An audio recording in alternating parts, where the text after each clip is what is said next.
Oh, the king parrots. Oh my they're gosh, beautiful. they're divine. Hello, king parrots. So we've got king parrots above our thing. Oh gosh, okay. All right, so now onto the van.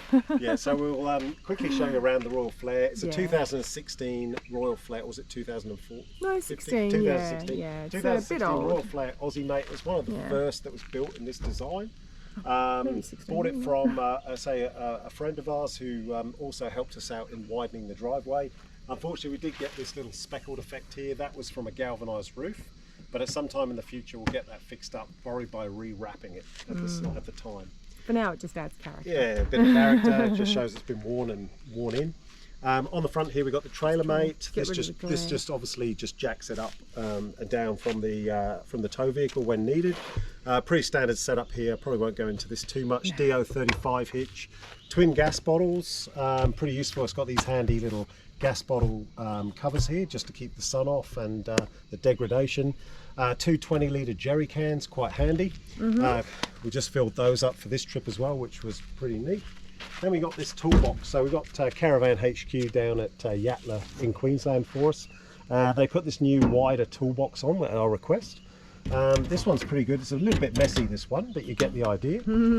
So we got the Weber in here and a few other things. It's got a slide out drawer, and because I've crammed it absolutely full, Maybe don't even bother with that. I've got this flexible hose here which just connects to the outside shower. That's for washing off feet, or you can wash your outside body, so that's not too bad at all. These are for the awning, and these are basically just support straps for when it's windy. I've just stuffed them in there. It's not very neat and tidy at the moment. We're still working those things out. And as I pull this out, we've got a privacy screw there. These are some of the barbecue items that Rach uses for smoking. So we've got smoking materials there. Oh my gosh, And I've discovered smoking. Oh my gosh. there In a we good have way. the Weber. Smoking in a good way. So we've got the Weber there. That goes with us. We've actually got 2 barbecues because in here we've also got a Bushman Explorer as well. So just pull this one out, and when this one comes out, you can see we've got the off there. This is a handy little bit dirty at the moment, but we've got 2 barbecues, which is really handy for us. So I can connect this one up to one of the front gas bottles, and the other one just connects in through the bayonet fitting. So you can have Rob dual connects cooking. them all for me, and I do all the cooking, and Rob does all the laundry and all that awesome stuff for me, which helps, pretty good helps us combination. out. Yeah, yin and yang, it works really well. So yeah, I can have smokers going on that one with these wood chips, and then I roast all my veggies and stuff in the other one, or vice versa, whatever. Yeah. But I'm absolutely adoring smoking. My gosh, I never knew that you could do it so well without an actual dedicated smoker. But oh my gosh, it's working brilliantly. Anyway, crack on. Crack on. Axle stands. If you've got the axle stands, if you're leaving the caravan for a long time, I didn't want to leave the trailer mate under pressure. Yeah. So I'll leave it on the axle stands, the front drawbar, and I'll take the trailer mate off and just store that and keep it nice and safe. Now it's not going to close, so I'll Don't just worry, leave we'll that do at that the moment. after. Yeah. Talk about that later. Yeah. Okay. So, awning. Pretty standard. Manual awning. We just I just about got the hang of putting this in and out now. It's a little bit tricky when you first start, and it does get frustrating. Bit of WD-40 on these so that they slide pretty well. We haven't got the anti-flap kits on, but they are recommended. They just slide into these drill holes here and fix on those mountings up there, and they just stop this from flapping in high winds. Ironically, we've done it at every other stop on this trip. We've been going for nearly a month, but we just decided tonight, it's a really nice, quiet, calm little spot. We're completely surrounded by all of these cliffs, so it's really Pretty not a sheltered, windy isn't it? spot. Yeah, so we just thought, oh, we're not going to bother tonight. No, that's right. So we'll show you that front one. Rach will show you inside the van shortly, and we'll do a bit of a walk through there. On the side here we've got a little side table with my phone on at the moment, cooking in the sun. Nothing special about this, just a standard fold down table. You can put a TV there if you wish, or just use it to prepare food. Standard full, here we go. Oh, a bit stiff. It's not going to play ball now. Anyway, standard power outlet there. Got standard 12 volt. This is powering our outside fridge at the moment. Very useful, highly recommended, because the inside fridge does get full very quickly. So I could put this in the Ram, but we've chosen to have it separate, so we've got more flexibility. And this one came from Anaconda. Great idea for storing your drinks, because they fill up your outside fridge pretty quick. And of course you've got USBs in that socket as well. Yeah. So lots of options. Outside speakers as well. Oh yeah, outside speakers. We had to have those replaced because the other ones perished. But these are new ones, these NCE ones, and they're working fine. No issue with that. Just up here, these are a great idea. Went to a company called Ground Dogs, and they come with these little, I suppose they're like pegs or clips that go into the sail track, and you just hang washing on these. And then of course we put a custom washing line in as well. So thanks to the Trip in a Van guys who gave us this tip and ideas, because that is also a godsend as well as a little makeshift washing line. So if there's a thing to do, there's a separate YouTube on that one, you can look that up. And yeah, those guys give you some great tips and ideas on that one. So yeah, that's probably about it on the awning and outside. We've just got a couple of little chairs here. These worked really well for us. These are the Tent Banks chair. Again, we think these were Anaconda as well, from memory. Yeah. I don't know, but I mean, we've got like these are like leatherette, 100% fake leatherette foot hoofs that we actually use for inside as well as outside. And normally, if we're in a grass spot like this, we'd actually have a great big rug as well, like an outdoor rug or mat. One of those ones that everything just goes through, that we would have set out in all of that area. But because we're here for one night and it's lovely and grassy, we just sort of thought, why bother?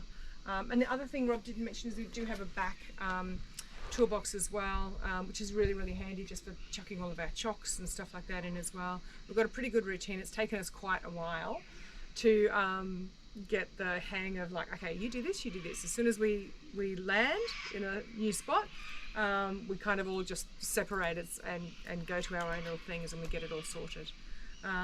So I think that's about it for outside now. I'll just go around the other side real quick. Oh, okay. And then this table, you can get these anywhere from Bunnings or Mitre 10 or whatever. They're awesome. Great. Just they're different, flexible, different heights, very portable. Yeah, you'll find them in most places. Yeah, pole storage. So just under there, got two poles. One exits on the other side of the van. This one exits this side. And again, they're just the supports to stiffen up on the awning cover and the anti-flap devices. So yeah, just a handy idea. Yeah, because a few people asked us just about storage in how do you manage like packing everything like Tetris into such a tiny spot and such a tiny compact little area. Virtually is like a little mini home on wheels. And all of these things, like just making the most out of every single part of storage that you can, has made all the difference for us. So we actually did change the front toolbox over. It wasn't as useful for us. So we changed that over to have that sliding out drawer on both sides. So Rob showed you the Weber one. We've got another one on the other side that has our Jenny in it. So if we ever need to be off grid with power, we've got the Jenny there. And these are just fantastic as well for just that long storage. We've also got a long tunnel boot on the other side of this as well. Other side of that barbecue. We'll go there in a minute. Yeah. So it's, don't want to take too long, but it's just, people have asked us. So let me just show the back here, love, if you take that. Yep, so basically this is what we were talking about before. Like we just keep all of our chocks, our hose fittings, to connect to the waters and things like that. So the standard things that you need basically are all in there. We've got our water filters in there to connect to waters as well. Yeah, solid hoses, the clear water, the drinking water hoses, buckets, car wash gear, caravan wash gear. That little toolbox, which it looks like it's been custom made, goes right the way through the back. You can just see that. Yeah, all the way through. Goes so all the way all through. To the other side. So we've got power cables in there. We've got the leveling chocks, spare silage hoses, and just a general handy toolbox. And we've got capacity on the top to also place more gear. So we're going to consider that in the future. We might get one of those collapsible trailers from Aussiemate. Those guys in Bundaberg North, they're really good.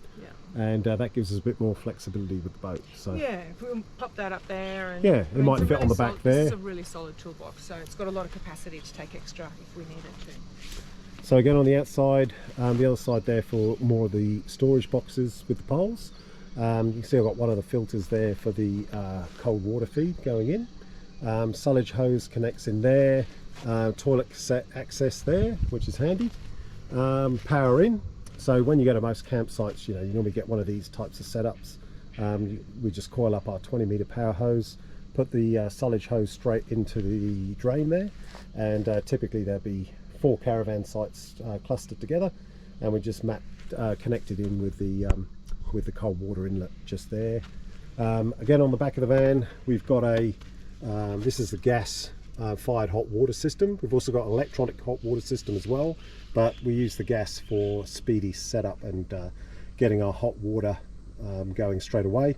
You also see there 2 water filler access points. This setup has got about 250 litres over 3 tanks, so that's really handy for off-grid living.